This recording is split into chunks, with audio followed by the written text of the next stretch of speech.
O sol do sertão nordestino descia lentamente no horizonte, pintando o céu de tons alaranjados que se misturavam com o vermelho da terra seca. Era o fim de mais um dia escaldante no ano de 1928, e o silêncio da caatinga era quebrado apenas pelo som distante dos cascos dos cavalos que se aproximavam da pequena vila de São José do Belmonte. Virgulino Ferreira da Silva, conhecido em todo o Nordeste pelo temido apelido de Lampião, cavalgava à frente de seu bando de cangaceiros. Seus olhos penetrantes varriram a paisagem árida, sempre alerta, sempre calculando. Aos 40 anos, o rei do cangaço havia se tornado uma lenda viva, um homem que inspirava tanto medo quanto respeito por onde passava. Suas mãos calejadas seguravam as rédeas com a mesma destreza com que empunhavam suas armas, e cada movimento seu demonstrava anos de experiência sobrevivendo no sertão implacável. O grupo era composto por 15 homens experientes, todos vestidos com os característicos chapéus de couro, enfeitados com moedas e fitas coloridas, rifles pendurados nos ombros e cartucheiras cruzadas no peito. Entre eles estava Corisco, seu braço direito, um jovem de 25 anos, conhecido pela pontaria certeira e pela lealdade inabalável ao chefe. Filho de pequenos agricultores da região de Nazaré da Mata, Corisco havia se juntado ao bando 3 anos antes, depois que fazendeiros locais mataram seu pai por causa de uma disputa de terras. Sua sede de justiça e sua coragem em combate rapidamente chamaram a atenção de Lampião, que viu no rapaz um reflexo de sua própria juventude. Havia também Luiz Pedro, veterano cangaceiro de cabelos grisalhos, que conhecia cada trilha e esconderijo do sertão como a palma da mão. Com 45 anos e 15 anos de cangaço, ele era a memória viva do grupo, capaz de contar histórias de combates épicos e de orientar os mais jovens nos códigos não escritos da vida no sertão. Sua presença tranquila e seus conselhos sábios faziam dele uma figura paterna para muitos dos cangaceiros mais novos. Outros membros notáveis do bando incluíam Zé Sereno, especialista em explosivos e estratégias militares, que havia aprendido essas habilidades durante um breve período, servindo no exército antes de desertar. Antônio Silvino, não o famoso cangaceiro do mesmo nome, mas um jovem guerreiro que havia adotado o apelido em homenagem ao predecessor. E Sebastião Pereira, conhecido como 7 Vidas, por ter sobrevivido a inúmeros combates que pareciam impossíveis de escapar. «Chefe, a vila está logo ali na frente», disse Corisco, apontando para as primeiras casas de taipa que se delineavam entre os mandacarus e xiques-xiques. «O pessoal deve estar se recolhendo para o jantar. Vejo fumaça saindo de algumas chaminés». Lampião acenou com a cabeça, mas seus pensamentos estavam distantes. Nas últimas semanas, havia recebido informações conflitantes sobre movimentações da polícia militar na região. Alguns informantes falavam sobre o capitão João Bezerra concentrando tropas em Floresta, enquanto outros mencionavam o tenente Maurício Gomes estabelecendo uma base temporária em Serra Talhada. A verdade era que as autoridades estavam apertando o cerco, usando uma nova estratégia que envolvia bases móveis e informantes locais bem pagos. A tensão política também estava aumentando. O governo de Washington Luiz, em Brasília, havia intensificado as pressões sobre os governadores nordestinos para que acabassem de uma vez por todas com o cangaço. Promessas de investimentos federais em troca de resultados concretos na captura dos principais líderes cangaceiros faziam com que a perseguição se tornasse mais organizada e implacável. «Vamos com calma, meus cabras», ordenou o líder, diminuindo o passo do cavalo e fazendo sinal para que o grupo se espalhasse um pouco mais, evitando formar um alvo concentrado. «Não sabemos que tipo de recepção nos espera nesta vila. Mantenham os olhos abertos e as armas prontas, mas não façam nada sem minha ordem. Lembrem-se, somos visitantes aqui, pelo menos até provarmos o contrário. A pequena São José do Belmonte era típica do sertão da época. Casas simples de taipa e telha, algumas poucas ruas de terra batida que viravam lama nas raras épocas de chuva, uma igreja pequena, mas bem cuidada no centro da praça principal e cerca de 300 habitantes que viviam principalmente da agricultura de subsistência e da criação de cabras. As construções mais prósperas pertenciam ao comerciante local, seu Joaquim Barbosa, dono da única venda da vila, e ao fazendeiro Coronel Antônio Macedo, cuja propriedade se estendia por várias léguas ao redor da comunidade.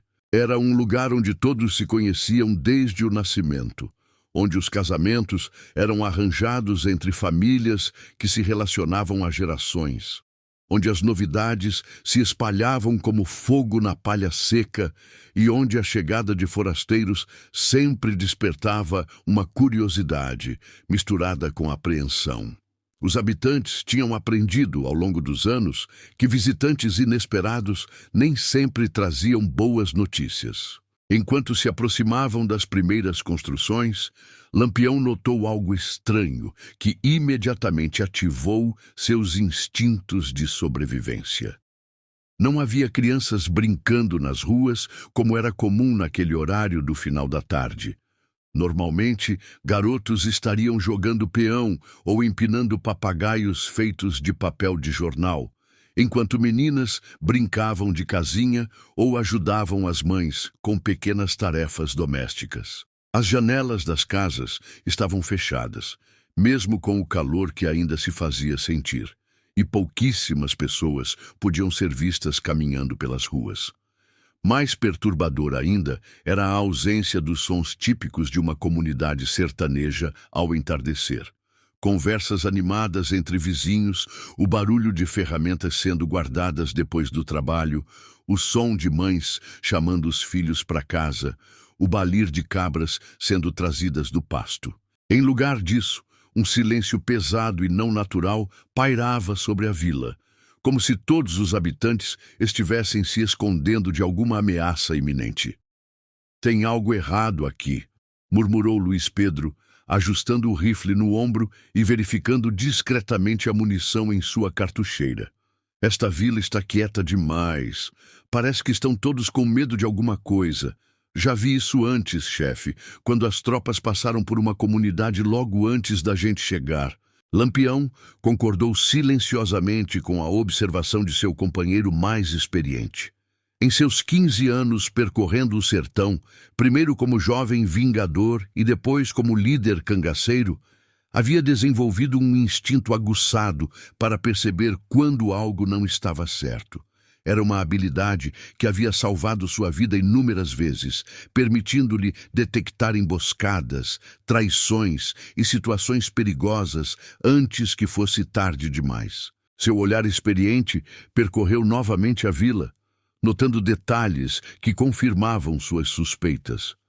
Várias casas tinham marcas de tiros nas paredes, algumas ainda frescas, sugerindo que havia ocorrido algum tipo de confronto recente.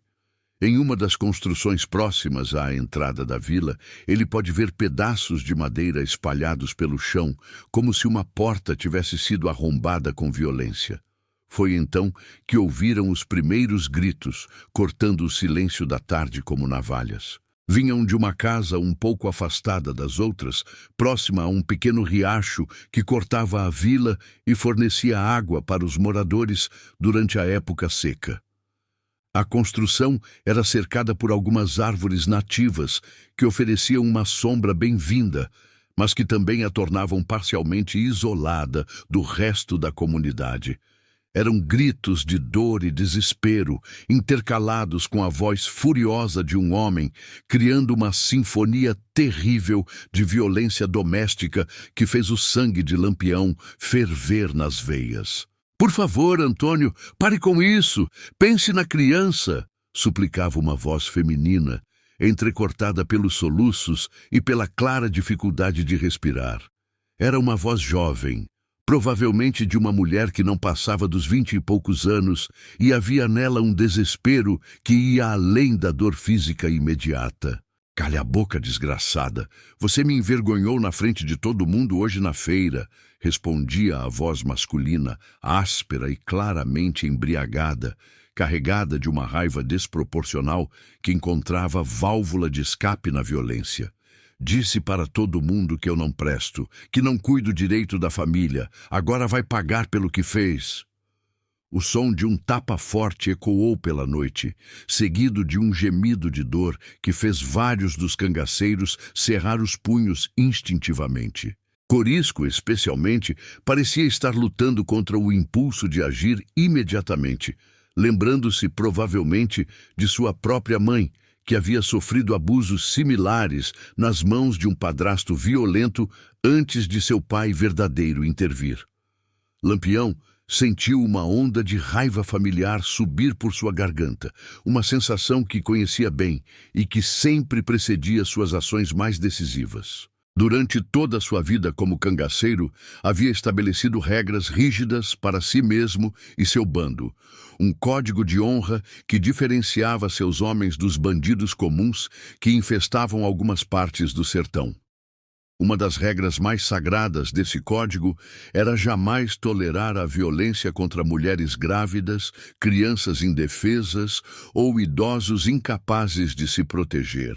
Essa regra não havia nascido de um conceito abstrato de justiça, mas de experiências pessoais que haviam marcado profundamente sua formação como homem e líder. Lampião havia crescido vendo sua própria mãe, Maria Lopes, sofrer com as dificuldades de criar 8 filhos em meio à pobreza e as constantes ameaças dos conflitos familiares que assolavam a região. Embora seu pai, José Ferreira, nunca tivesse sido violento com a esposa, o jovem virgulino havia testemunhado inúmeras situações em que mulheres da vizinhança sofriam nas mãos de maridos brutais, sem ter para onde correr ou a quem recorrer. Corisco, chamou baixinho, sua voz carregada de uma autoridade silenciosa que fazia seus homens obedecerem sem questionar.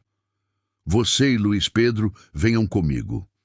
7 Vidas e Zé Sereno ficam de vigília nas entradas da vila. Os outros formem um perímetro discreto ao redor desta área. Se algo der errado, vocês sabem o que fazer.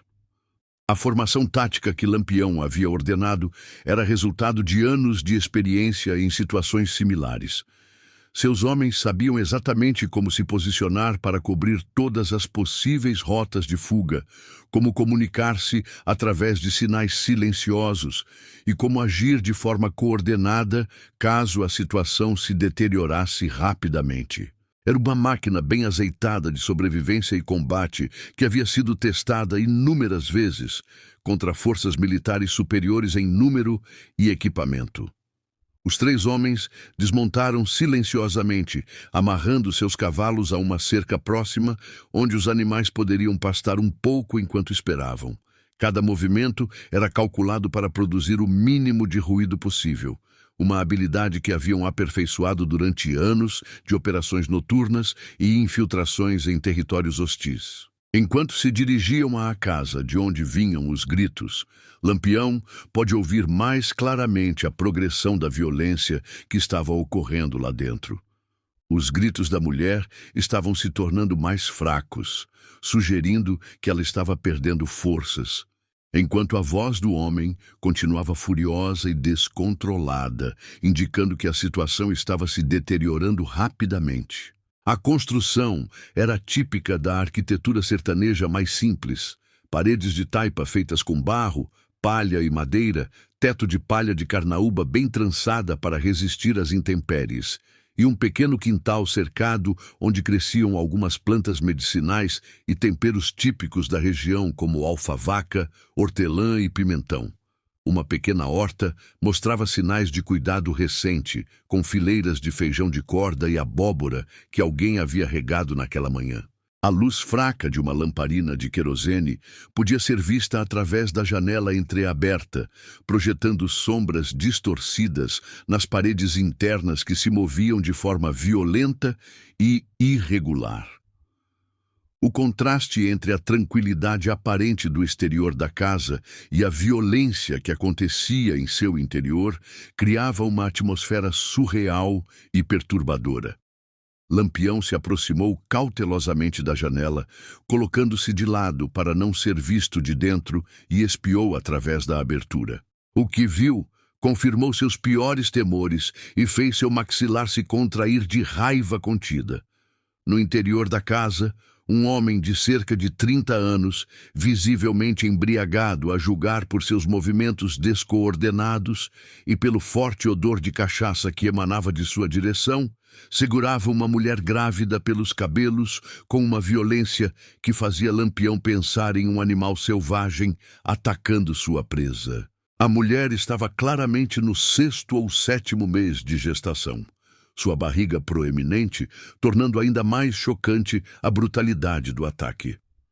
Lágrimas desciam abundantemente por seu rosto machucado, e marcas vermelhas e roxas em seus braços e pescoço indicavam que a agressão já durava um tempo considerável, e não era um evento isolado.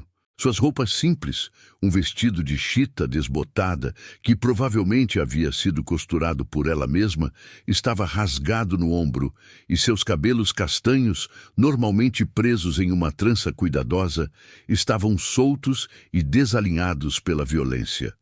O mais perturbador de tudo era ver como ela tentava instintivamente proteger a barriga com os braços livres, mesmo enquanto era agredida, demonstrando um instinto maternal que persistia mesmo em meio ao terror. Era uma imagem que tocou profundamente algo primitivo e protetor na alma do cangaceiro. "Você é uma inútil", gritava o homem, que Lampião presumiu ser Antônio, baseado na conversa que havia escutado anteriormente. Seu rosto estava vermelho de raiva e álcool, e seus olhos tinham aquele brilho perigoso que Lampião havia aprendido a reconhecer em homens que haviam perdido completamente o controle. "Não serve nem para cuidar da casa direito. Não serve nem para fazer uma comida decente. E agora ainda me faz passar vergonha na frente dos outros na feira." A mulher tentava se proteger com os braços livres, sempre cuidando para não expor a barriga aos golpes, uma demonstração de coragem maternal que impressionou Lampião. "Antônio, por favor", implorava ela com voz entrecortada, "pense no nosso filho. Se você me machucar muito, pode machucar ele também. Ele não tem culpa de nada. Que se dane essa criança", berrou o agressor com uma crueldade que fez Lampião cerrar os punhos involuntariamente, levantando a mão para dar outro tapa no rosto já machucado da esposa. "Se ela morrer, é um problema a menos para mim. Menos uma boca para alimentar, menos gastos, menos preocupação." Foi nesse momento que Lampião não conseguiu mais se conter. A combinação da violência extrema, das palavras cruéis sobre uma criança inocente e a covardia absoluta de um homem adulto agredindo uma mulher grávida e indefesa ativou algo primitivo e justiceiro em sua personalidade. Com um movimento rápido e preciso que demonstrava anos de treinamento em combate urbano e invasões, chutou a porta da casa com força suficiente para arrancá-la completamente das dobradiças precárias. A porta se escancarou com um estrondo que ecoou pela vila silenciosa, fazendo vários pássaros noturnos levantarem voo das árvores próximas. O homem se virou assustado, ainda segurando a mulher pelos cabelos, e se deparou com a figura imponente e inconfundível do rei do cangaço preenchendo completamente o vão da porta. Lampião estava vestido com seu traje característico, que havia se tornado quase uma marca registrada, reconhecida em todo o Nordeste. Calça de couro curtido resistente aos espinhos da caatinga, camisa branca de algodão que contrastava com sua pele bronzeada pelo sol do sertão, colete de couro decorado com botões de metal polido e pequenos ornamentos que tinham tanto função prática quanto estética.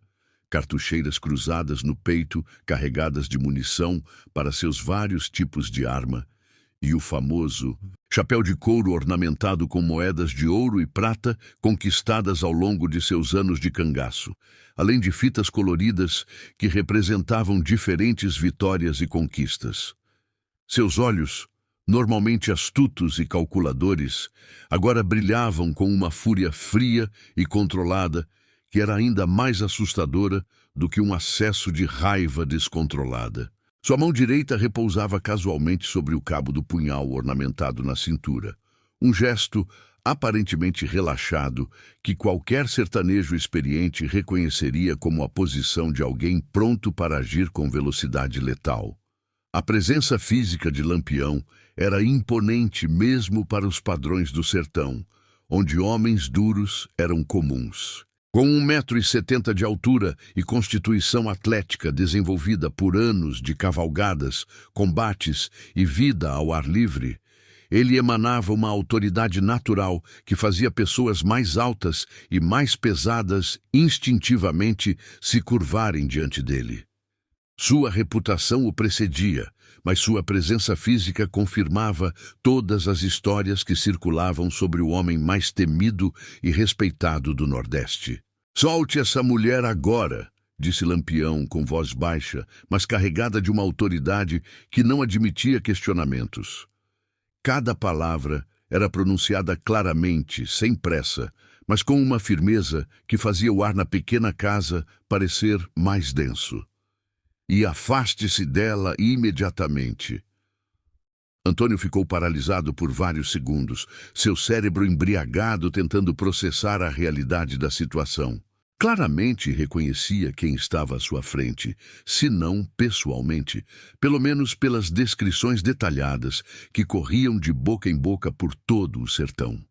Todos conheciam as características distintivas de Lampião. Os ornamentos no chapéu, o colete decorado, a postura confiante e especialmente os olhos penetrantes que pareciam ver através da alma das pessoas. O medo se espalhou rapidamente pelos traços do agressor, sobrepujando momentaneamente a raiva e o álcool que haviam dominado suas ações até aquele momento. Suas mãos começaram a tremer ligeiramente, e o suor que já cobria seu rosto devido ao esforço da violência aumentou visivelmente. Mas a cachaça ainda turvava seu julgamento, impedindo-o de compreender completamente a gravidade mortal da situação em que se encontrava. Isso não é da sua conta, cangaceiro", gaguejou Antônio, tentando manter algum tipo de autoridade em sua própria casa, mas sem conseguir esconder completamente o medo em sua voz.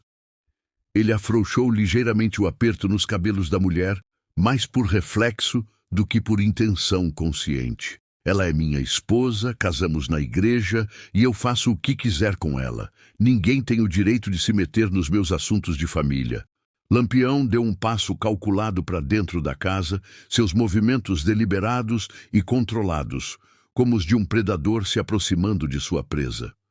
Corisco e Luiz Pedro entraram logo atrás dele, flanqueando seu líder de forma a cobrir toda a pequena sala e bloquear qualquer possível rota de fuga. A presença dos 3 cangaceiros armados e experientes transformou completamente a dinâmica da situação, fazendo Antônio compreender que estava em uma posição muito mais perigosa do que havia imaginado inicialmente. "Minha esposa", repetiu Lampião lentamente, saboreando cada palavra com um sorriso frio que não chegava aos seus olhos. "E você acha que isso te dá o direito de bater nela? De ameaçar a vida de uma criança inocente que nem mesmo nasceu ainda? Principalmente estando ela grávida e indefesa?"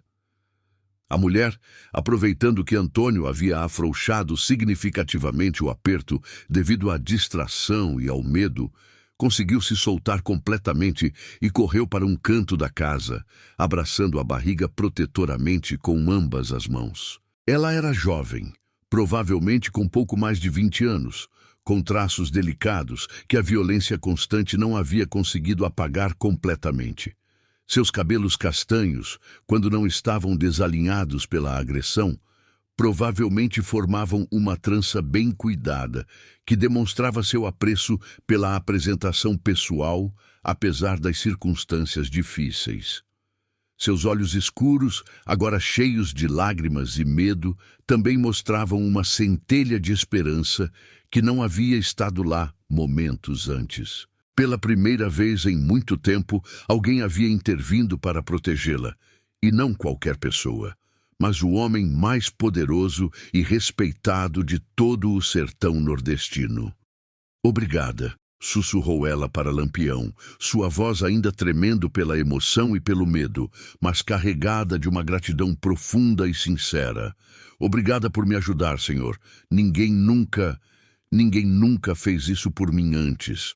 Lampião acenou brevemente para ela com um gesto gentil, que contrastava completamente com a firmeza ameaçadora que demonstrava em relação ao marido, sem tirar os olhos de Antônio, que agora recuava lentamente em direção à parede oposta da casa. O cangaceiro podia sentir distintamente o cheiro forte de cachaça barata emanando do homem, misturado com suor e medo, mas isso não diminuía em nada sua repugnância pelo que havia presenciado. Na verdade, a embriaguez tornava a situação ainda mais revoltante aos olhos de Lampião. Significava que Antônio havia gasto dinheiro que a família provavelmente não podia se dar ao luxo de desperdiçar em bebida, para depois voltar para casa e descarregar sua frustração em uma mulher grávida e indefesa. Era uma demonstração de irresponsabilidade e covardia que violava todos os códigos de honra masculina que regiam a sociedade sertaneja. Como você se chama? Perguntou Lampião à mulher, mantendo o tom de voz gentil e respeitoso, muito diferente da frieza ameaçadora que usara com o marido dela. Era importante para ele estabelecer uma conexão humana com a vítima, tratá-la com a dignidade que havia sido negada por tanto tempo. Maria das Dores, senhor Lampião, respondeu ela, ainda tremendo, mas fazendo um esforço visível para se compor e falar claramente. E este é meu marido, Antônio Pereira. Nos casamos há 2 anos, logo depois que meus pais morreram de febre. Maria das Dores, repetiu Lampião lentamente, testando o nome e refletindo sobre sua adequação irônica à situação. Um nome bonito para uma mulher corajosa. Coragem não é não ter medo, Maria, é fazer o que precisa ser feito mesmo tendo medo. E você protegeu sua criança mesmo sendo agredida. Isso é verdadeira coragem.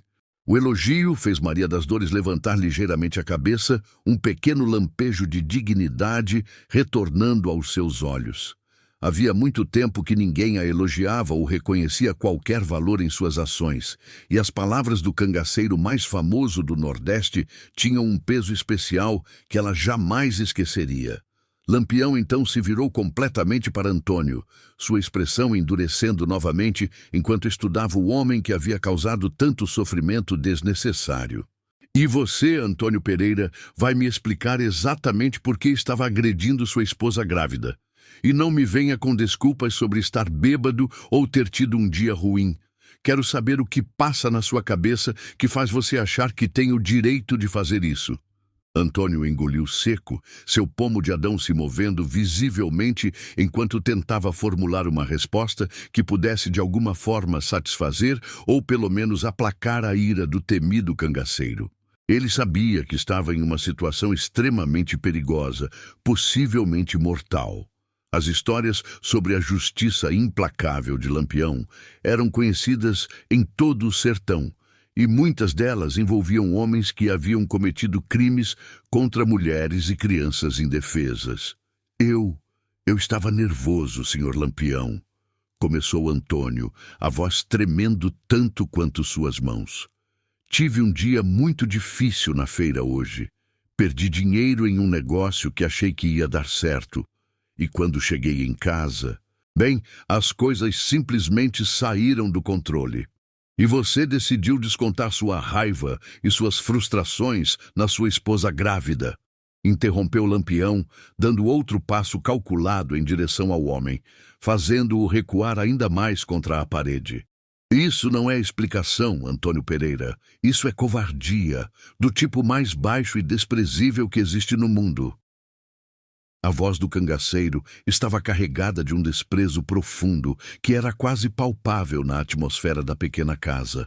Era claro que ele havia visto muitas formas de violência e injustiça durante seus anos no sertão, mas a violência doméstica contra mulheres grávidas ocupava um lugar especial em sua lista de crimes imperdoáveis.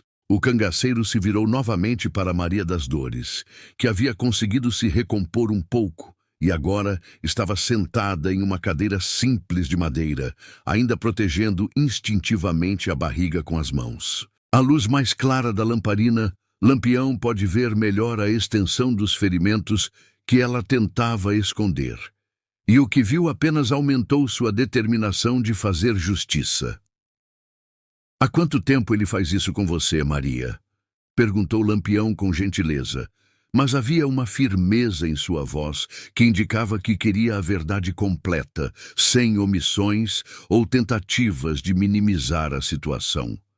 Maria hesitou por um longo momento, seus olhos se movendo nervosamente entre Lampião e o marido.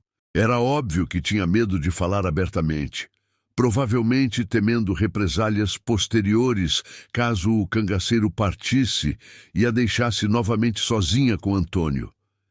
Mas algo na expressão séria e protetora de Lampião, combinado com o alívio imenso de finalmente ter alguém poderoso disposto a ouvi-la, a encorajou a dizer a verdade.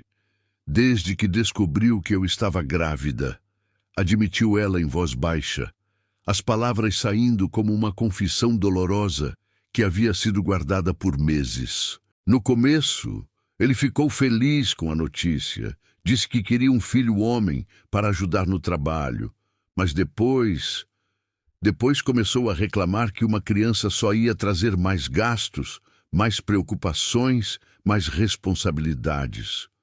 Ela fez uma pausa, limpando as lágrimas que continuavam descendo por suas faces machucadas.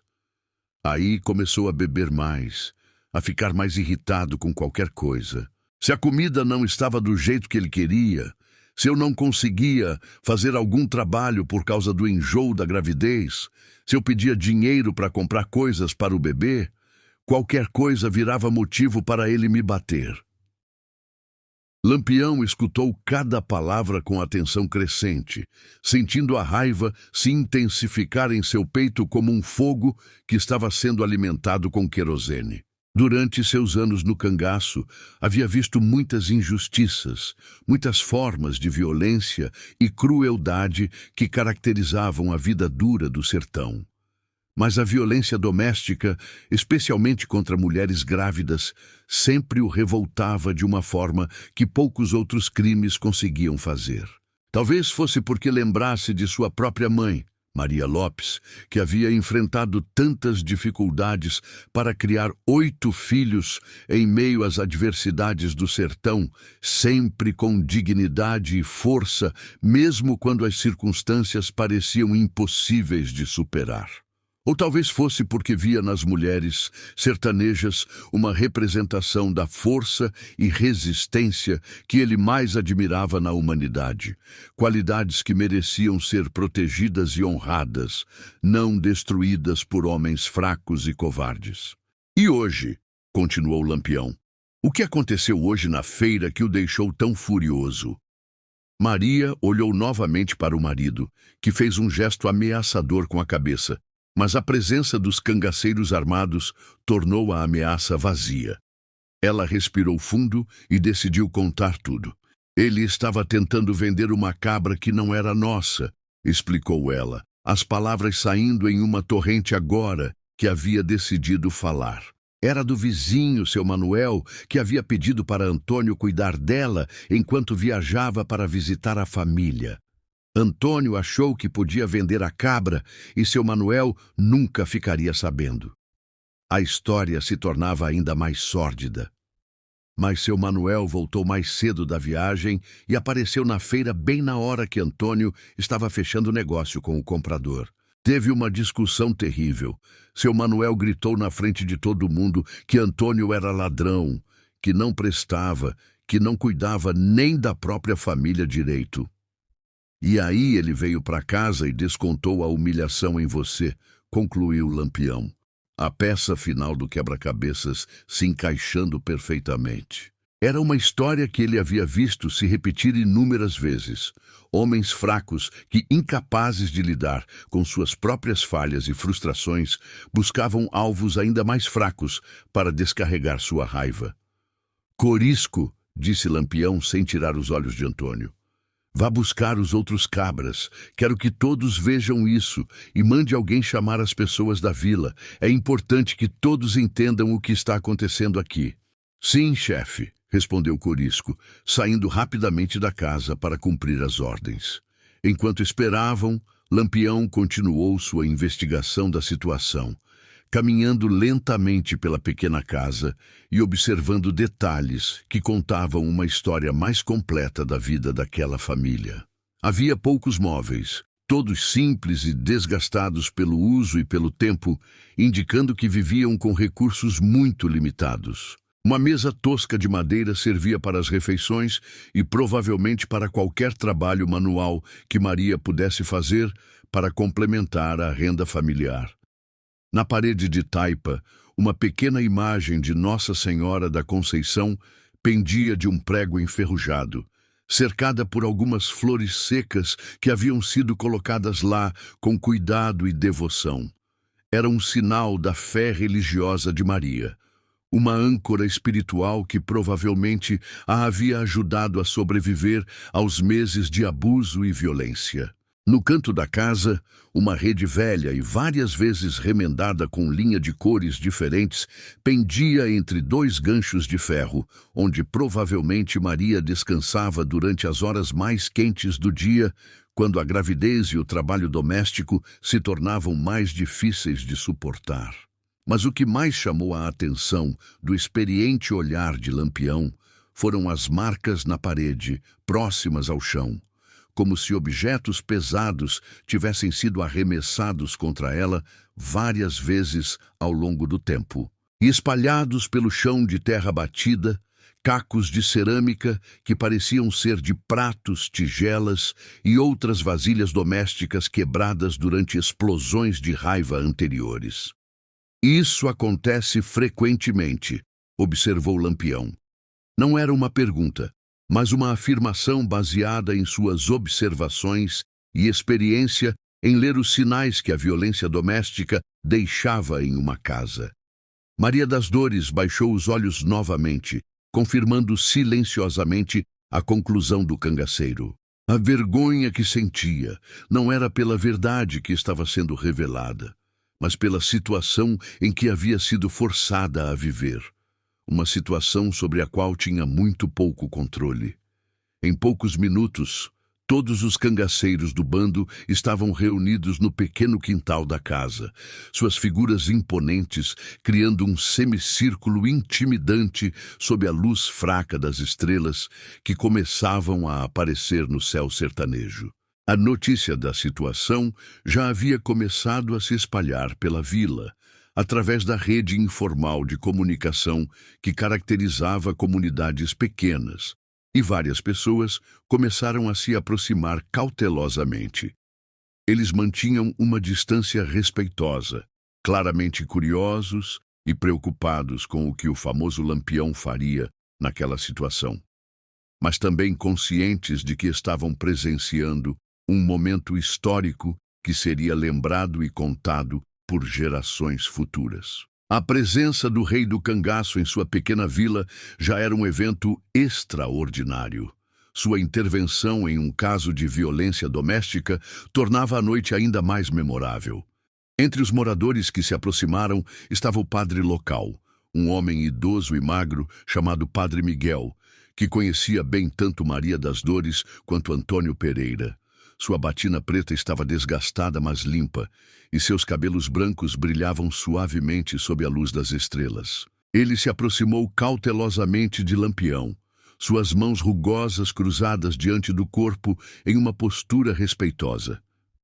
Senhor Lampião, disse o padre com voz cuidadosa, consciente de que estava se dirigindo a um homem cuja palavra era lei em grande parte do sertão nordestino. Posso ter uma palavra com o senhor? Lampião o encarou por um longo momento, avaliando o homem com o mesmo cuidado que usava para julgar todas as pessoas que encontrava durante suas andanças pelo sertão. Padre Miguel era conhecido na região não apenas por sua função religiosa, mas por sua reputação de bondade genuína e dedicação aos mais pobres e necessitados. O cangaceiro havia ouvido boas referências sobre ele de várias fontes confiáveis. "Fale, padre", disse Lampião finalmente, concedendo ao homem religioso o respeito que sua posição e reputação mereciam. "Conheço esta família há muito tempo", explicou Padre Miguel com voz cansada que carregava o peso de ter testemunhado muitos sofrimentos ao longo dos anos. "Batizei Maria quando ela era apenas um bebê. Celebrei seu casamento com Antônio há 2 anos. Maria é uma boa moça, muito trabalhadora, devota, sempre disposta a ajudar os vizinhos quando podem.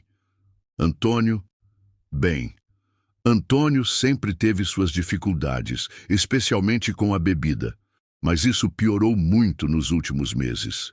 "E o senhor sabia que ele batia nela?" perguntou Lampião diretamente, sem rodeios ou diplomacias desnecessárias. O padre baixou os olhos, claramente constrangido pela pergunta direta e pela admissão que teria que fazer. "Suspeitava fortemente, senhor Lampião. Havia sinais. Maria às vezes aparecia na missa com marcas no rosto que ela tentava esconder. Sempre tinha alguma desculpa sobre ter caído ou se machucado fazendo trabalho doméstico. E os vizinhos? Bem, os vizinhos falavam." Ele fez uma pausa, respirando fundo antes de continuar com uma honestidade dolorosa. "Mas Maria nunca admitiu abertamente o que estava acontecendo. E em uma comunidade pequena como a nossa, às vezes é muito difícil intervir em assuntos que as pessoas consideram privados, questões de família. Tentei conversar com Antônio algumas vezes, ofereci ajuda, falei sobre os deveres cristãos de um marido, mas..." Mas ele não quis ouvir", completou Lampião, compreendendo perfeitamente a posição difícil em que o padre havia se encontrado. "Exatamente. E eu temia que uma intervenção mais direta pudesse piorar as coisas para Maria, fazer Antônio ficar ainda mais violento. Sei que não foi a atitude mais corajosa da minha parte, mas..." Lampião acenou, indicando que compreendia as complexidades da situação sem necessariamente concordar com a passividade que havia permitido que a violência continuasse. Ele respeitava o dilema moral do padre, mas sua própria filosofia era mais direta. Quando testemunhava injustiça, especialmente contra os indefesos, a ação imediata era sempre preferível à contemplação cuidadosa. "Padre Miguel", disse Lampião com firmeza, mas sem hostilidade, "eu entendo sua posição, mas às vezes a inação diante da injustiça é tão prejudicial quanto a própria injustiça. Maria sofreu por meses porque ninguém teve coragem de enfrentar Antônio diretamente." O padre acenou tristemente, reconhecendo a verdade nas palavras do cangaceiro. Era uma lição que carregaria pelo resto de sua vida. Lampião se virou novamente para Antônio, que havia permanecido encostado na parede durante toda a conversa, seus olhos se movendo nervosamente entre o cangaceiro, o padre e a crescente multidão de vizinhos que se reunia do lado de fora da casa. O medo em seu rosto havia se intensificado consideravelmente à medida que percebia que não tinha aliados na situação e que sua reputação na comunidade era muito pior do que havia imaginado. "Antônio Pereira", disse Lampião, sua voz cortando o ar noturno como uma navalha afiada. "Você ouviu o que o padre disse. Toda a comunidade sabia do que você estava fazendo. Todos sabiam que você estava batendo em sua esposa grávida, e você continuou fazendo isso mesmo sabendo que todos estavam observando. A multidão murmurou sua concordância e várias vozes se elevaram, confirmando as observações de Lampião. Entre os presentes, muitas mulheres balançavam a cabeça negativamente, claramente indignadas com o comportamento de Antônio e solidárias com o sofrimento de Maria das Dores. Algumas delas se aproximaram da porta da casa, oferecendo apoio silencioso e conforto à jovem mãe. Dona Socorro, disse uma mulher de meia-idade conhecida por sua franqueza e coragem. Toda a vizinhança ouve os gritos dela quase toda noite. Antônio chega bêbado da venda do seu Joaquim e descarrega a raiva toda na coitada da Maria. A gente já perdeu o sono tantas vezes por causa dos berros e da pancadaria. E ninguém nunca fez nada para ajudar de forma mais decisiva? Perguntou Lampião, sua voz carregada de uma decepção que fez vários moradores baixarem a cabeça envergonhados pela sua própria inação. Tentamos conversar com ele algumas vezes, explicou outro morador, um homem magro e nervoso chamado Zé da Bodega, que operava uma pequena loja de produtos básicos na vila. Mas Antônio sempre dizia que eram problemas particulares da casa dele, que não era da nossa conta como ele tratava a própria esposa. E quando a gente insistia mais, ele ficava ainda mais violento, ameaçava todo mundo. Uma vez, acrescentou Dona Socorro com coragem renovada pela presença de Lampião. Eu e mais duas vizinhas fomos até lá quando os gritos estavam muito alto. Antônio veio até a porta com uma faca na mão e disse que se a gente se metesse novamente, ia ser pior para todo mundo, incluindo Maria. Lampião absorveu todas essas informações cuidadosamente, construindo um quadro completo e detalhado da situação que havia se desenvolvido ao longo de meses. Era claro que o problema não era recente, isolado ou resultado de um momento de descontrole temporário.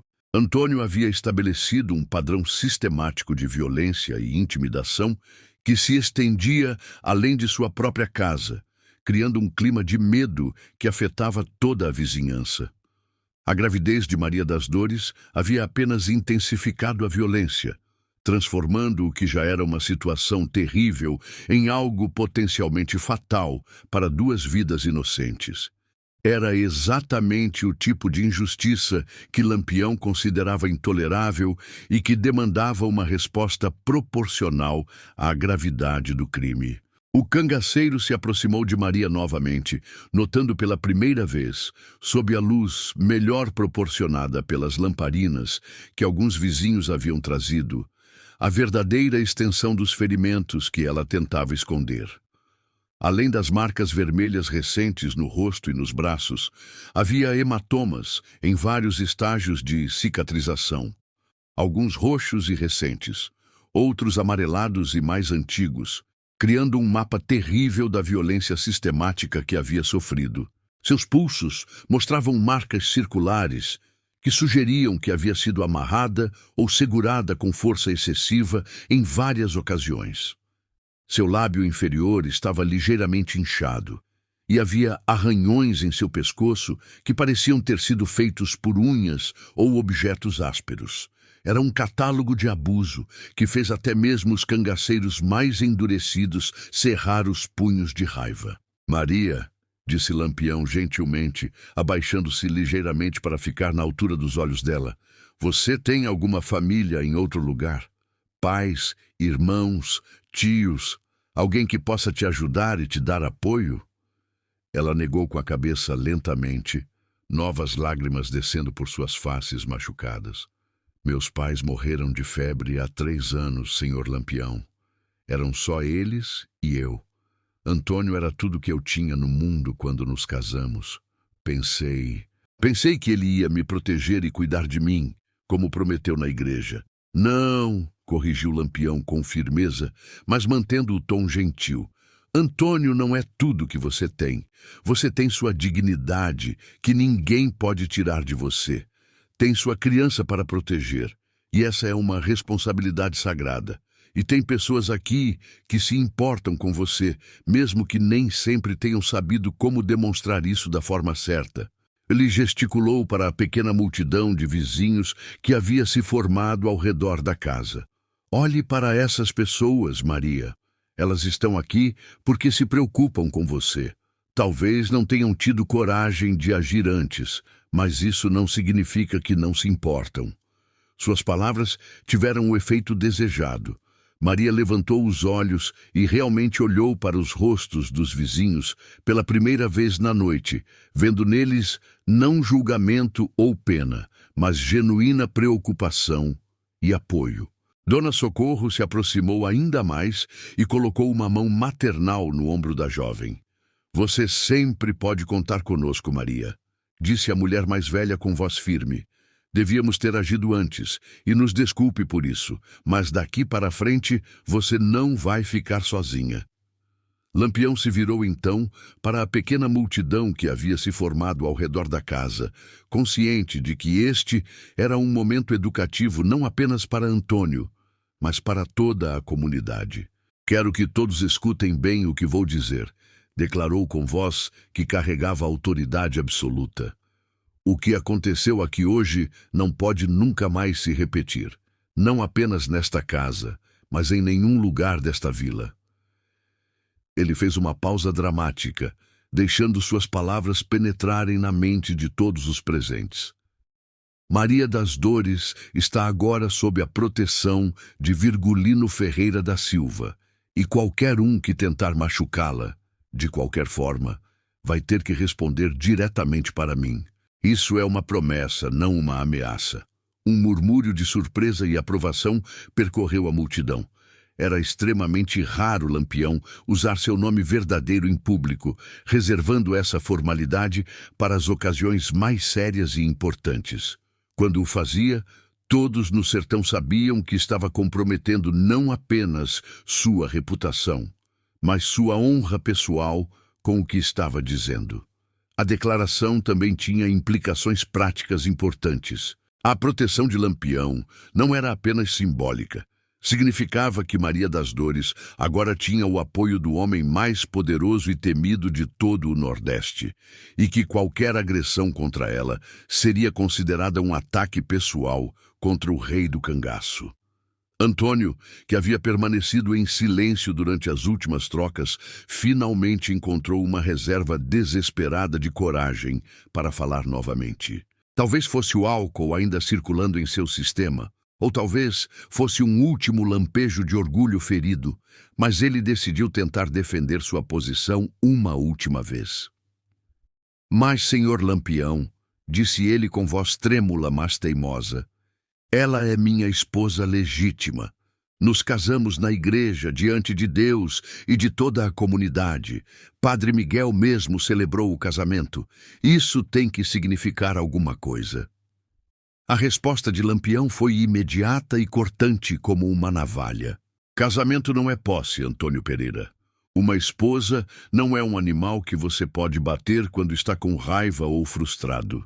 E definitivamente não quando ela está carregando uma criança inocente que não pediu para vir ao mundo. O cangaceiro deu um passo em direção a Antônio, sua presença física se tornando ainda mais intimidante. Além disso, um homem de verdade protege sua família. Não a machuca. Um homem de verdade trabalha duro para sustentar sua casa. Não gasta o pouco dinheiro que tem em cachaça barata para depois chegar em casa e descarregar suas frustrações na esposa grávida. A humilhação era evidente no rosto de Antônio, que estava sendo publicamente desmascarado e humilhado diante de toda a comunidade onde havia nascido e crescido. Mas Lampião ainda não havia terminado sua lição. Ele havia testemunhado algo que violava profundamente todos os seus princípios pessoais e os códigos de honra que regiam sua vida. E a justiça precisava ser aplicada de acordo com a severidade do crime. O jovem cangaceiro desapareceu na escuridão por um momento e voltou carregando o famoso rifle de Lampião, uma Winchester 1894, com cabo decorado que havia se tornado parte da lenda do rei do cangaço. A arma era uma obra de arte funcional, com incrustações de prata no cabo e gravações elaboradas que contavam a história de algumas das vitórias mais famosas de seu dono. O simples ato de Lampião pegar a Winchester e verificar sua munição fez todos na multidão recuarem instintivamente alguns passos. Não era medo da violência aleatória. Todos sabiam que Lampião não era um assassino sanguinário que matava por prazer. Era o reconhecimento de que estavam presenciando um momento de justiça sertaneja, onde as regras civilizadas cediam lugar aos códigos ancestrais de honra e retribuição que governavam o interior nordestino desde tempos imemoriais. Antônio Pereira, disse Lampião, verificando a munição do rifle com movimentos precisos e deliberados, que demonstravam anos de familiaridade íntima com a arma. Você tem duas escolhas diante de você agora. E essa decisão vai determinar se você vê o sol nascer amanhã ou não. O silêncio que se seguiu era tão completo que o som do vento noturno passando pelas folhas dos mandacaros parecia ensurdecedor. Até mesmo os grilos e outros insetos noturnos pareciam ter parado de fazer ruído, como se a própria natureza estivesse esperando para ver como aquela situação se resolveria. A primeira escolha, continuou Lampião com voz calma, mas carregada de significado mortal, é você sair desta vila hoje mesmo, antes que o sol nasça amanhã, e nunca mais voltar. Deixa Maria em paz para criar a criança e reconstruir sua vida longe da sua violência. Ele fez uma pausa dramática, deixando a primeira opção ser absorvida completamente antes de revelar a alternativa. A segunda escolha envolve você tentar ficar aqui e continuar achando que tem o direito de bater em uma mulher grávida e indefesa. Nesse caso, vai descobrir por que me chamam de Rei do Cangaço. Antônio empalideceu visivelmente. O pouco de cor que restava em seu rosto desaparecendo completamente enquanto compreendia que estava diante de uma decisão que literalmente determinaria se viveria para ver outro dia. Suas pernas começaram a tremer e ele teve que se apoiar na parede atrás dele para não cair. Mas esta é minha casa, protestou ele fracamente, a voz saindo como um sussurro desesperado. Nasci aqui. Cresci aqui, minha vida toda está aqui. Para onde vou? O que vou fazer? Sua vida estava aqui, corrigiu Lampião inflexivelmente. Agora não está mais. Você perdeu o direito de viver nesta comunidade quando levantou a mão contra sua esposa grávida pela primeira vez. Perdeu ainda mais esse direito cada vez que repetiu a agressão. E hoje, quando disse que não se importava se sua própria criança morresse, você perdeu o direito de ser chamado de homem.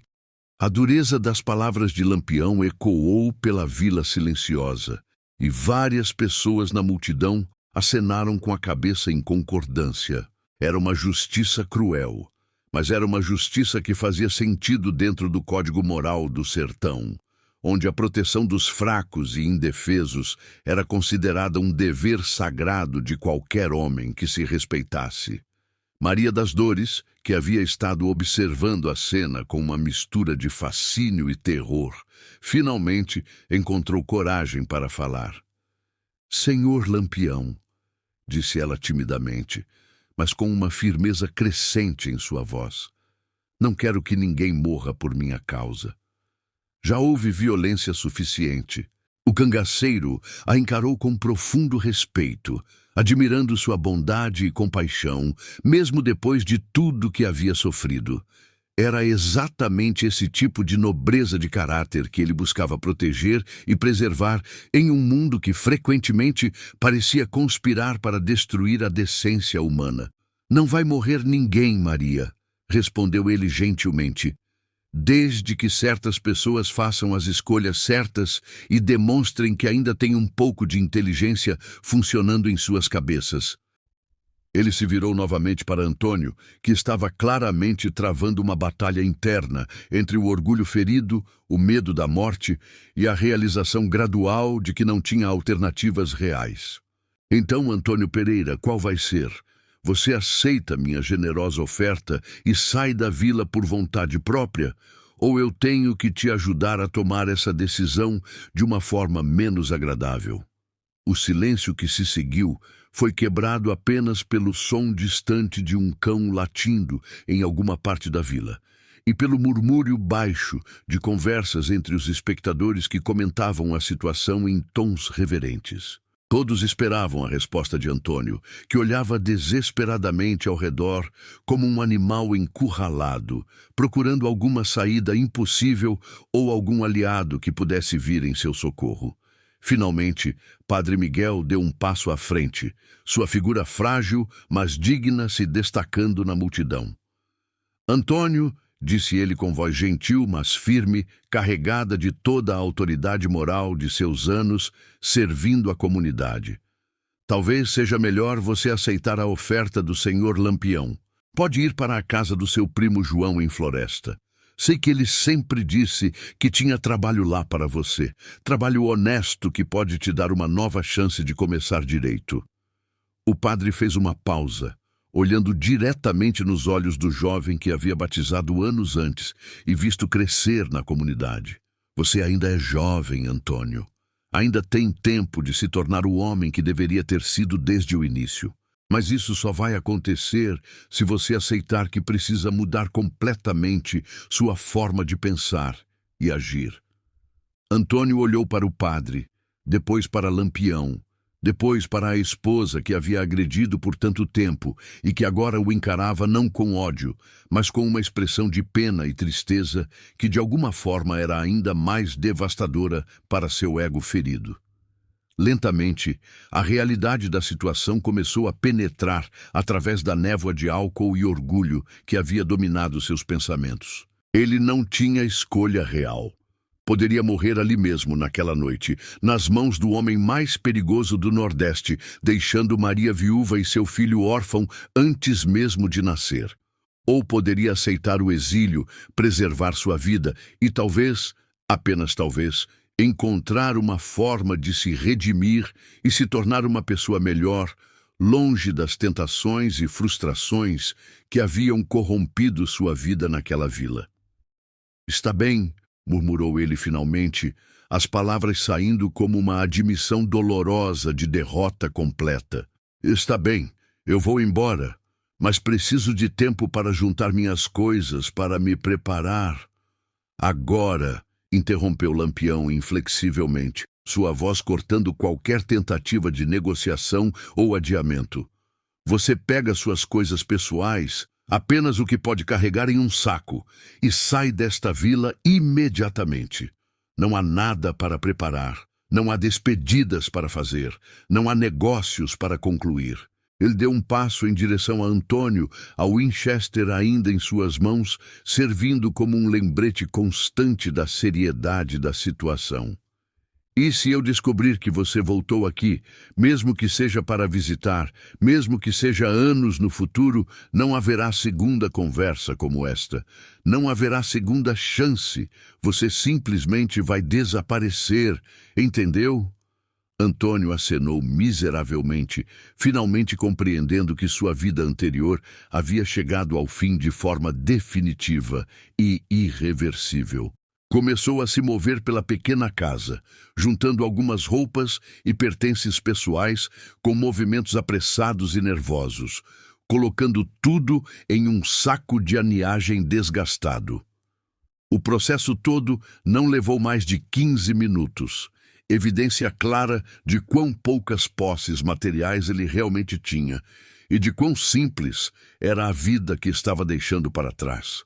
Suas únicas propriedades de valor eram algumas ferramentas de trabalho, roupas básicas e uma pequena quantia de dinheiro que havia escondido em uma lata velha debaixo da cama. Durante todo o tempo que Antônio passou preparando sua partida forçada, a multidão permaneceu em silêncio absoluto, observando cada movimento como testemunhas de um evento histórico que seria lembrado e discutido por décadas nas rodas de conversa da vila. Crianças pequenas, que haviam sido acordadas pelo barulho, espiavam por trás das saias de suas mães, sem compreender completamente o que estava acontecendo, mas sensíveis à tensão dramática que pairava no ar. Quando Antônio estava finalmente pronto para partir, sua figura parecendo menor e mais patética com o saco de pertences no ombro, ele hesitou por um momento e se aproximou de Maria das Dores com passos incertos. Talvez quisesse se desculpar, ou talvez simplesmente dizer adeus à mulher com quem havia compartilhado 2 anos de vida conjugal, por mais tumultuosos que tivessem sido. Mas Lampião bloqueou seu caminho com o rifle, movendo a arma horizontalmente entre Antônio e Maria, com um gesto que não admitia discussão. "Não", disse o cangaceiro simplesmente, sua voz carregando uma finalidade absoluta. "Você não tem mais nada a dizer para ela. Você perdeu esse direito junto com todos os outros quando decidiu ser um covarde que bate em mulher grávida." Antônio engoliu seco e acenou em compreensão, finalmente aceitando que havia perdido definitivamente qualquer direito de se aproximar da esposa ou de participar da vida da criança que ela carregava.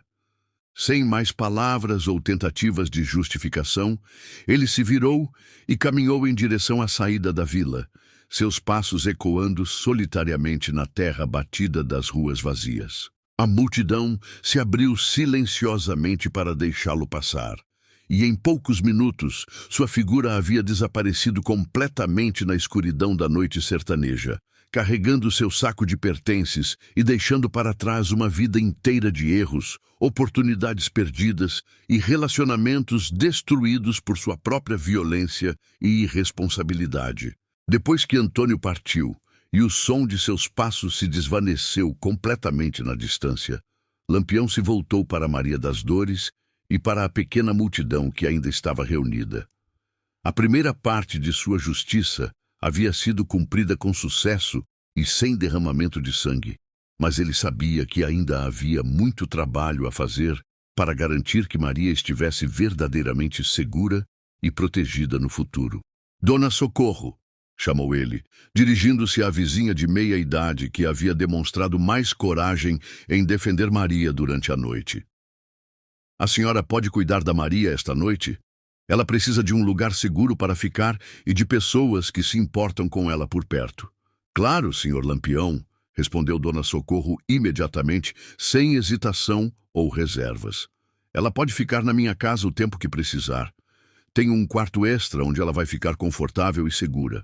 Ela se aproximou de Maria e colocou um braço maternal ao redor de seus ombros. "Venha, querida, vamos cuidar dessas feridas direito e você vai poder descansar sem medo pela primeira vez em meses." "E amanhã", continuou Lampião, dirigindo-se agora para toda a comunidade reunida, "quero que vocês se reúnam e decidam como vão ajudar Maria a se sustentar até a criança nascer e depois disso também. Ela vai precisar de trabalho, de comida, de apoio médico, de tudo que uma mãe jovem precisa para criar uma criança adequadamente." Padre Miguel se adiantou novamente. "Pode deixar conosco, senhor Lampião. Maria sempre foi uma boa cristã, uma trabalhadora dedicada e uma vizinha prestativa. A comunidade toda tem uma dívida com ela por não ter agido antes, e vamos honrar essa dívida cuidando dela e da criança como merecem." Várias outras vozes se elevaram da multidão, oferecendo diferentes tipos de ajuda. Seu Joaquim, o dono da venda, prometeu fornecer alimentos básicos sem cobrança até Maria poder trabalhar novamente. A parteira da vila, Dona Benedita, se ofereceu para acompanhar a gravidez sem custos. Outras mulheres mencionaram trabalhos de costura e bordado que Maria poderia fazer em casa para ganhar algum dinheiro. Lampião acenou em aprovação, satisfeito com as garantias que estava recebendo da comunidade. Mas ainda havia uma preocupação que o incomodava profundamente, baseada em sua vasta experiência com homens violentos e vingativos. Em seus anos percorrendo o sertão, havia aprendido que indivíduos como Antônio raramente aceitavam derrotas definitivas, especialmente quando envolviam humilhação pública diante de pessoas que conheciam desde a infância. Luís Pedro, chamou ele seu companheiro mais experiente e confiável, quero que você e mais 2 cabras escolhidos por você fiquem na vila por pelo menos uma semana. Mantenham os olhos bem abertos e as armas sempre prontas. Tenho uma forte sensação de que Antônio pode tentar voltar quando achar que não estamos mais por aqui. Entendido, chefe, respondeu Luís Pedro sem hesitação. E se ele aparecer por aqui novamente? Se ele voltar, disse Lampião com uma voz fria que fez várias pessoas na multidão se arrepiarem, façam o que for necessário para proteger Maria, a criança e a comunidade. Não quero que ninguém sofra por causa da covardia e sede de vingança de um homem que não soube aceitar as consequências de seus próprios atos. A implicação estava clara para todos os presentes. Se Antônio fosse tolo o suficiente para retornar e tentar causar problemas, não haveria uma terceira conversa civilizada. Lampião havia oferecido misericórdia uma vez, mais do que muitos cangaceiros fariam na mesma situação, mas essa misericórdia não se estenderia a uma segunda ofensa. Com as providências imediatas tomadas e a segurança de Maria garantida tanto quanto possível, Lampião se preparou para partir com o resto de seu bando. Mas antes de montar seu cavalo, ele se aproximou uma última vez de Maria das Dores, que estava sendo consolada e cuidada por várias mulheres da vila que haviam se mobilizado rapidamente para oferecer apoio prático e emocional. Maria, disse ele com a gentileza paternal que reservava para pessoas que havia decidido proteger. Você vai ficar bem agora. Essas pessoas vão cuidar de você e da sua criança como se fossem família. Mas quero que você me prometa uma coisa.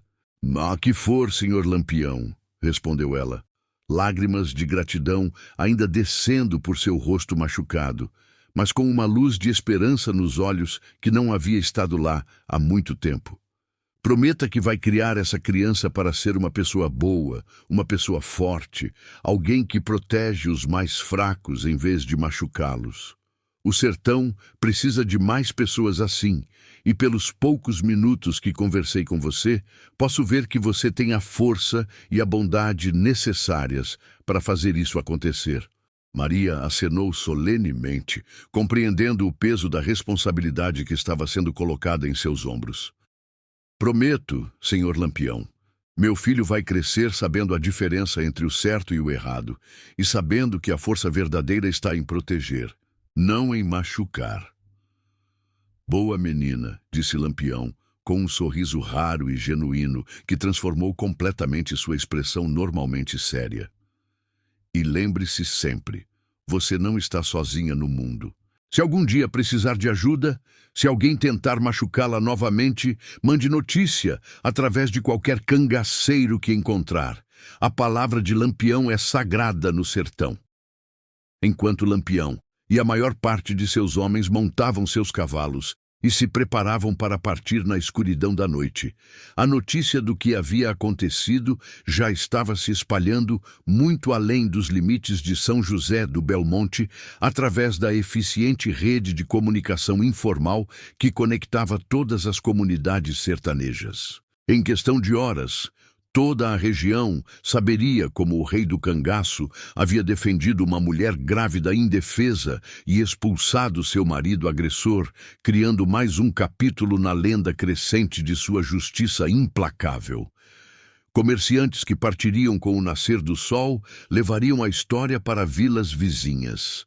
Vaqueiros que atravessavam a região com seus rebanhos espalhariam os detalhes por fazendas e povoados ao longo de suas rotas. Em poucos dias, a história teria chegado a cidades maiores como Floresta, Serra Talhada e até mesmo Recife, onde seria contada e recontada em tavernas, mercados e rodas de conversa noturnas. Mas o que Lampião não podia saber, enquanto cavalgava para longe da pequena vila sob o manto da noite estrelada, era que Antônio Pereira não havia seguido seu conselho de partir definitivamente da região. Consumido por uma mistura tóxica de humilhação, raiva e sede de vingança que o álcool havia intensificado em vez de diminuir, ele havia se escondido em uma grota rochosa a apenas algumas léguas da vila. Durante toda a noite, enquanto Lampião e seus homens se afastavam e a comunidade gradualmente voltava ao silêncio, Antônio permaneceu acordado em seu esconderijo improvisado, alimentando seu ressentimento e planejando sua vingança. Em sua mente distorcida pelo álcool, pelo orgulho ferido e pela incapacidade de aceitar responsabilidade por seus próprios atos, ele havia identificado os culpados por sua desgraça. No topo da lista estava sua própria esposa, Maria das Dores, que em sua perspectiva deturpada havia sido a causa original de toda a sua humilhação. Se ela não tivesse se comportado mal na feira, se não tivesse provocado sua raiva, se não tivesse atraído a atenção de Lampião, nada disso teria acontecido. A lógica era completamente distorcida, mas para um homem que nunca havia aprendido a aceitar as consequências de seus próprios atos, fazia perfeito sentido. Em segundo lugar, na sua lista de culpados estavam os vizinhos que haviam testemunhado contra ele, especialmente Dona Socorro e as outras mulheres que haviam apoiado Maria tão abertamente. Em sua mente, eles o haviam traído, violado os códigos de não interferência em assuntos familiares que ele acreditava que deveriam protegê-lo de consequências por suas ações. E em terceiro lugar estava o próprio Lampião. Embora Antônio fosse inteligente o suficiente para saber que uma tentativa direta de vingança contra o rei do cangaço seria suicídio imediato. Mas talvez houvesse formas indiretas de atingir o cangaceiro, formas que poderiam satisfazer sua sede de vingança sem expô-lo diretamente ao perigo mortal. Enquanto os primeiros raios de sol começavam a aparecer no horizonte oriental, pintando o céu sertanejo com tons rosados e dourados, Antônio finalmente sucumbiu ao cansaço e adormeceu em seu esconderijo rochoso. Mas mesmo dormindo, seus sonhos eram preenchidos com imagens de vingança e retribuição, cenários elaborados onde conseguia recuperar sua honra perdida e punir todos aqueles que considerava responsáveis por sua queda. Na vila, Maria das Dores estava passando a primeira noite tranquila em meses na casa acolhedora de Dona Socorro. Pela primeira vez, desde que descobrira sua gravidez, ela havia conseguido dormir sem medo de ser acordada por gritos, ameaças ou violência física. O alívio era tão profundo que ela havia chorado silenciosamente por quase uma hora antes de finalmente conseguir relaxar o suficiente para adormecer. Dona Socorro, uma mulher experiente que havia criado 5 filhos próprios e ajudado inúmeras vizinhas ao longo dos anos, cuidou das feridas de Maria com a perícia de uma enfermeira treinada. Usando remédios caseiros feitos com ervas medicinais da região, arnica para os hematomas, babosa para os cortes e chá de camomila para acalmar os nervos, ela tratou cada machucado com cuidado maternal. "Você é uma menina forte, Maria", havia dito Dona Socorro enquanto aplicava uma pomada caseira nos ferimentos mais sérios. "Mais forte do que imagina. Sobreviver ao que você passou e ainda assim proteger sua criança. Isso é coisa de mulher guerreira." As palavras de encorajamento foram como um bálsamo para a alma ferida de Maria, que havia passado tanto tempo ouvindo apenas críticas, insultos e ameaças que havia quase esquecido como era ser tratada com gentileza e respeito. Quando o sol nasceu naquela manhã, Maria acordou se sentindo como uma pessoa diferente. Não apenas física, embora as feridas estivessem começando a cicatrizar graças aos cuidados de Dona Socorro, mas emocionalmente. Pela primeira vez em meses, ela havia acordado sem medo. Pela primeira vez, podia pensar no futuro de sua criança com esperança em vez de terror. Mas enquanto Maria começava o primeiro dia de sua nova vida, Antônio estava acordando em sua grota rochosa, com a cabeça latejando de ressaca e o coração cheio de ressentimento. O sono havia feito pouco para diminuir sua raiva, e a luz cruel do dia apenas intensificou sua humilhação ao lembrá-lo de tudo que havia perdido na noite anterior. Durante os 3 dias seguintes, Antônio permaneceu escondido em várias grutas e esconderijos naturais ao redor da vila, observando os movimentos da comunidade e especialmente procurando sinais da presença contínua dos cangaceiros de Lampião. Ele havia aprendido, através de anos de vida no sertão, a se mover silenciosamente pela caatinga, a encontrar água e alimento básico e a evitar detecção quando necessário.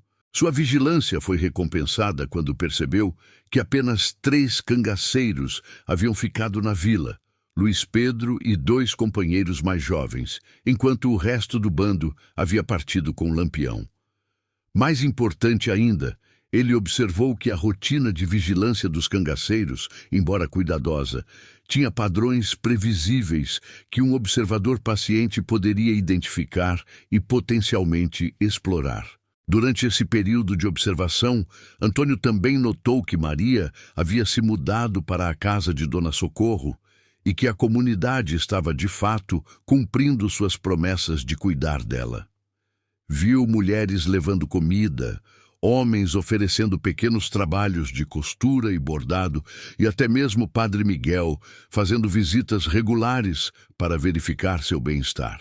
A visão de sua ex-esposa sendo cuidada e protegida pela mesma comunidade que havia testemunhado sua humilhação apenas intensificou o ressentimento de Antônio. Em sua mente distorcida, Maria estava sendo recompensada por sua traição, enquanto ele havia sido punido por simplesmente exercer o que considerava seus direitos conjugais legítimos. Foi durante a 3ª noite de sua vigília secreta que Antônio finalmente decidiu agir. Havia observado que os cangaceiros faziam suas rondas em turnos regulares e que havia um período de aproximadamente 1 hora entre as 2 e 3 da manhã, quando a vigilância era menos intensa devido à mudança de guarda. Mais crucialmente, havia percebido que Maria tinha o hábito de sair da casa de Dona Socorro nas primeiras horas da manhã para buscar água no poço comunitário da vila, aproveitando o horário quando ainda não havia outras pessoas por perto. Era um momento de vulnerabilidade que poderia ser explorado por alguém determinado e sem escrúpulos. Na 4ª noite após sua expulsão, Antônio decidiu que havia chegado a hora de recuperar o que considerava sua honra perdida e ensinar uma lição a todos aqueles que haviam se voltado contra ele. Armado apenas com uma faca de caça que havia conseguido manter escondida durante sua partida forçada e movido por uma combinação tóxica de álcool, ressentimento e orgulho ferido, ele se preparou para colocar seu plano de vingança em ação. O que Antônio não sabia era que Luiz Pedro, veterano de incontáveis conflitos e dotado de instintos de sobrevivência aguçados por anos de vida perigosa, havia detectado sinais sutis de que alguém estava observando a vila. Pegadas parciais na lama próxima ao riacho, galhos quebrados em padrões não naturais e a sensação indefinível, mas inconfundível, de estar sendo observado, haviam alertado o experiente cangaceiro para a presença de uma ameaça potencial. Durante os últimos 2 dias, Luiz Pedro havia discretamente intensificado a vigilância, variado os padrões das rondas e posicionado seus homens de forma a cobrir mais efetivamente as áreas vulneráveis da vila. Ele não havia compartilhado suas suspeitas com a comunidade civil para evitar pânico desnecessário, mas havia se preparado para a possibilidade de que Antônio fosse tolo o suficiente para tentar retornar. Na madrugada da quinta-feira, quando Antônio finalmente decidiu colocar seu plano em ação, Ele não fazia ideia de que estava caminhando diretamente para uma armadilha cuidadosamente preparada por um dos cangaceiros mais experientes e letais de todo o Nordeste. A confrontação final que estava prestes a ocorrer determinaria não apenas o destino de Antônio Pereira, mas também testaria a seriedade da promessa de proteção que Lampião havia feito a Maria das Dores. Era um teste que o código de honra do cangaço não permitia falhar. E Luiz Pedro estava completamente preparado para defender esse código com sua vida, se necessário. Enquanto as estrelas começavam a desaparecer do céu noturno e os primeiros sinais do amanhecer se aproximavam, os destinos de todas as pessoas envolvidas naquele drama sertanejo estavam prestes a ser decididos de forma definitiva e irreversível. A justiça de Lampião havia oferecido misericórdia uma vez. Agora estava prestes a demonstrar o que acontecia quando essa misericórdia era rejeitada e desprezada por homens que não conseguiam aceitar as consequências de seus próprios atos. O sertão estava prestes a testemunhar mais um capítulo na lenda crescente do Rei do Cangaço. Um capítulo que seria lembrado e contado por gerações como um exemplo da diferença entre justiça verdadeira e vingança covarde, entre honra masculina genuína e brutalidade disfarçada de autoridade. E no centro de tudo isso estava Maria das Dores, uma jovem mulher grávida cuja coragem silenciosa e dignidade inabalável haviam inspirado a intervenção do homem mais poderoso do sertão, transformando-a de vítima em símbolo de tudo que valia a pena proteger no mundo duro mas honrado do cangaço nordestino.